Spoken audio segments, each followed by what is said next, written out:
ఆదికాండం 5వ అధ్యాయం మొదటి వచనంలోనే ఒక మాట ఉంటుంది. ఏమనంటే,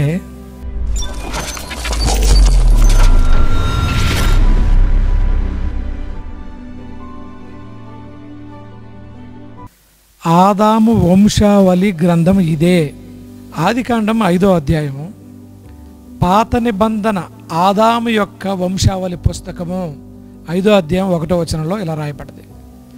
ఇది ఆదాము వారసుల గురించి చెబుతుంది. ఈ స్టోరీ, ఈ కథ అంతా సంతోషకరమైనదేమీ కాదు.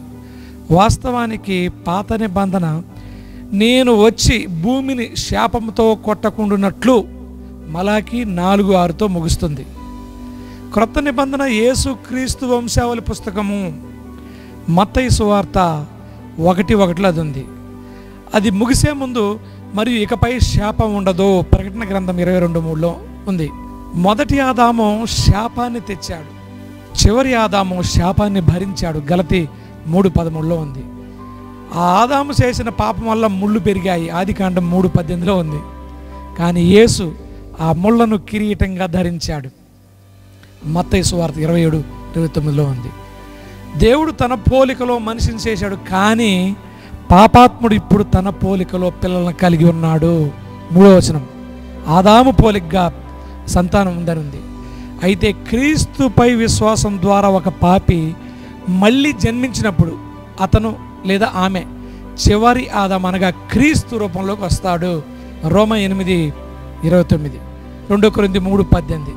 5వ అధ్యాయంలో 8 సార్లు ఆదికాండం 5వ అధ్యాయంలో మరియు అతను చనిపోయాడు అని ఉంటుంది.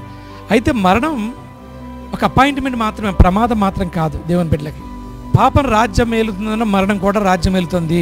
5వ అధ్యాయం 14, రోమా 5:17లో కూడా ఉంది. కానీ హానోకు జీవితంలో దేవుని కృప రాజ్యం ఏలుతుంది.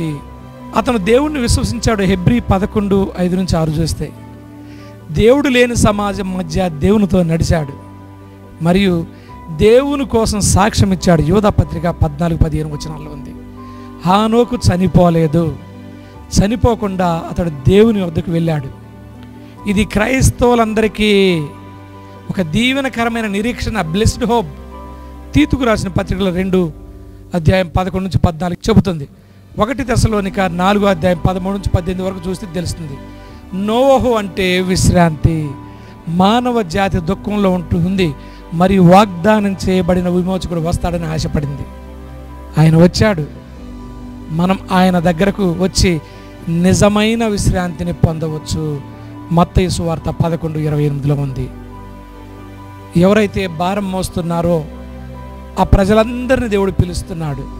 భారం మోస్తున్నటువంటి సమస్త ప్రజలారా నా యొద్దకు రండి, నేను మీకు విశ్రాంతిని ఇస్తానని చెబుతున్నాడు. ఈ 5వ అధ్యాయంలో ఆదామును మరి యేసును పోల్చి చూస్తే ఆదాము చేసినటువంటి దేవునికి ఇష్టం లేని ఆ కార్యం, పాపకరమైన కార్యం పాపం తెచ్చింది.